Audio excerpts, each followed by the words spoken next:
So yeah, this is gonna be the most casual video I've done thus far. I'm looking kind of busted because, like I said, I literally don't have any makeup on, but it's fine. It's fine. It's fine. So we're going to be moving on to chapter 5. Chapter 5 of this book.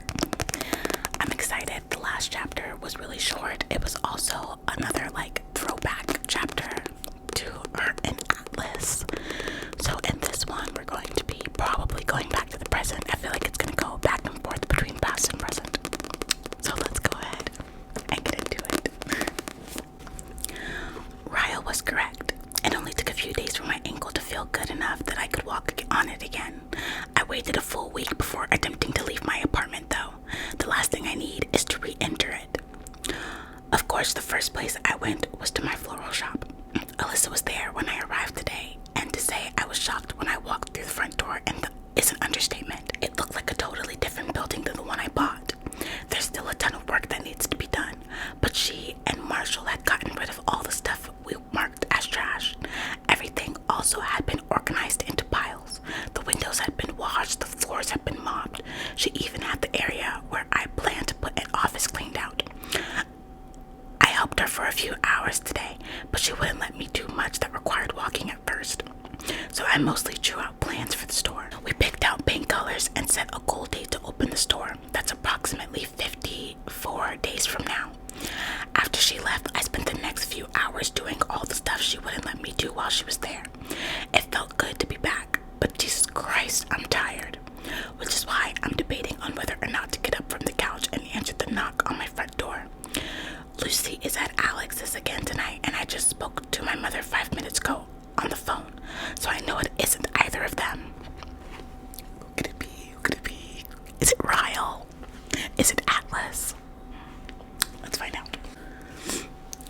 I walk to the door and check the peephole before opening it. I don't recognize him at first because his head is down, but then he looks up and to the right and my heart freaks the hell out. What is he doing here?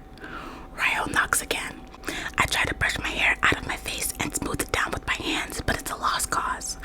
I worked my ass off today and I look like shit, so unless I have half an hour to take a shower, put on makeup, and throw on clothes before I open the door, he'll pretty much have to deal with me as is.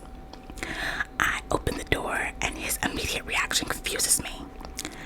Jesus Christ, he says, dropping his head against my door frame. He's panting like he's been working out, and when I notice that he doesn't look to be any more rested or clean than I am, he's got a couple of days' work of stubble on his face, something I've never seen on him before, and his hair isn't styled like it usually is. It's a little erratic, like the look in his eyes. Do you have any idea how many doors I've knocked on to find you? I shake my head because I don't. But now that he mentioned it, how the hell does he know where I live? 29, he says. Then he holds up his hand and repeats the numbers with his fingers while he repeats. 2, 9. I let my gaze drop down to his clothes. He's in scrubs, and I absolutely hate that he's in scrubs right now. Holy hell. So much better than the onesie and way better than the Burberry.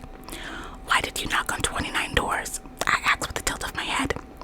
You never told me which apartment was yours, he says, matter-of-factly. You said you lived in this building, but I couldn't remember if you even said which floor. And for the record, I almost started with the 3rd floor. I would have been here an hour ago if I went with my gut instinct. Why are you here? He runs his hands down his face, then points over my shoulder. Can I come in? I glance over my shoulder, then open the door further. I guess, if you tell me what you want. You know what he wants. I'm just kidding. He walks inside and I close the door behind us. He glances around, wearing his stupid hot scrubs, and puts his hands on his hips as he faces me. He looks a little disappointed, but I'm not sure if it's in me or himself. There's a really big naked truth coming, okay? He says. Brace yourself. I fold my arms over my chest and walks as he inhaled a breath, preparing to speak. These next couple of months are the most important months in my entire career. I have to be focused. I'm closing in on the end of my residency, and then I'll have to sit for my exams. He's pacing my living room, talking frantically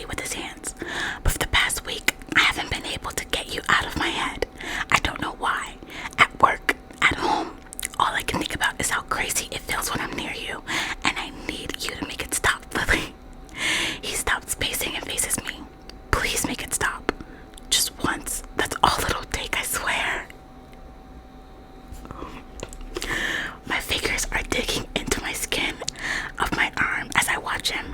He's still panting a little and his eyes are still frantic, but he's looking at me pleadingly. Don't do it, girl. Don't do it. When was the last time you had sleep? I asked him. He rolls his eyes like he's frustrated, and I'm not getting it. I just got off a 48-hour shift, he says dismissively. Focus, Lily. I nod and replay his words in my head. If I didn't know better, I'd almost think he was. I inhale a calming breath. Ryle, I say calmly, did you seriously just knock on 29 doors so you can tell me that the thought of me is making your life hell and I should have sex with you so you'll never have to think of me again? Are you kidding me right now? You guys, again, I feel like I have to do this disclaimer every chapter.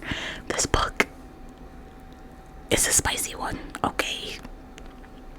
It's a spicy chapter. I feel like it's about to get real spicy. So, let's just exit stage left if you're under 18, okay? He folds his lips together. After about 5 seconds of thought, he slowly nods his head. Well, yeah, but it sounds way worse when you say it. I release an exasperated laugh. That's because it's ridiculous, Ryle. He bites his bottom lip and looks around the room like he suddenly wants to escape. I open the door and motion for him to walk out. He doesn't. His eyes fall to my foot. Your ankle looks better, he says. How does it feel? I roll my eyes. Better. I was able to help Alyssa at the door for the first time today. He nods and then makes like he's walking towards the door to leave. But as soon as he reaches me, he spins toward me and slaps his palms against the door on either side of my head. I gasp at both his proximity and his persistence. Please, he says. This is like low-key kind of pathetic. Dude, like, what are you doing? I shake my head even though my body is starting to trade sides and beg my mind to cave into him. I'm really good at it. You guys, I can't do this. I'm really good at it, Lily, he says with a grin. You'll barely even have to do any work.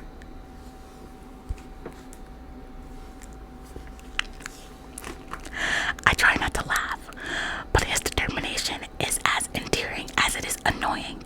Good night, Ryle. His head drops between his shoulders and he shakes it back and forth. He pushes off the door and stands up straight. He half turns, heading for the hallway, but then suddenly drops to his knees in front of me. He wraps his arms around my waist. Please, Lily, he says through self-deprecating laughter. Please have sex with me. He's looking at me with puppy dog eyes and a pathetic, hopeful grin. I want you so, so bad, and I swear, once you have sex with me, you'll never hear from me again, I promise. This is so twisted. Like, that's literally the last thing that this girl wants. She's literally said that. That's like every girl's nightmare, to sleep with someone and then never hear from them again. And he's telling her, like, just sleep with me and you'll never hear from me again. Dude, what are you doing? There's something about a neurosurgeon literally on his knees begging for sex that does me in. That's pretty pathetic. Get up, I say, pushing his arms away from me. You're embarrassing yourself. Queen. He slowly stands up, dragging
If you have sex with me tonight, it's only going to make things worse for you. But once is all you're getting. I refuse to become one of the many girls you used to, how did you word it that night, satisfy your needs. He leans back on his elbows. You aren't that kind of girl, Lily, and I'm not the kind of guy who needs someone more than once. We have nothing to worry about. I close the door behind me, wondering how the hell this guy talked me into this. It's the scrubs. The scrubs are my weakness. It's nothing to do with them. I wonder if there's a way he could leave them on during the sex. He's literally giving me like Dr. What is it? Dr. McDreamy. Is McDreamy or McSteamy from Grey's Anatomy? That's the vibe. Oh my god. Wasn't Dr. McDreamy? Wasn't he a neurosurgeon too? It's about him. It's about him. I've never taken more than half an hour to get ready, but it's almost an hour before I'm finished in the bathroom. I shaved more parts of me than was probably necessary and spent a good 20 minutes having a freak out and had to talk myself out of opening the door and telling him to leave. But now that my hair is dry and I'm cleaner than I've ever been, I think I might be able to do this. I can totally have a one-night stand. I'm 23 years old. I hope she doesn't do it. I open the door and he's still there on my bed. I'm a little disappointed to see that his scrub top is on the floor, but I don't see his pants, so he must still be wearing them. He's under the covers though, so I can't tell. I close the door behind me and wait for him to roll over and look at me, but he doesn't. I take a few steps closer and that's when I notice he's snoring. Oh, thank God. Whew. Not just a light, oh I just fell asleep snore. It's a middle of REM sleep kind of snore. Ryle, I whisper. He doesn't even budge when I shake him. You've got to be kidding me. I drop down onto the bed, not even caring if I wake him up. I just spent an entire hour getting ready for him after busting my ass today, and this is how he treats this night. I can't be mad at him though, especially seeing how peaceful he looks. I can't imagine working a 48-hour shift. Plus, my bed is really comfortable. It's so comfortable, it could make a person fall right back asleep after a full night of rest. I should have warned him about that. I checked the time on my phone and it's almost 10:30 p.m.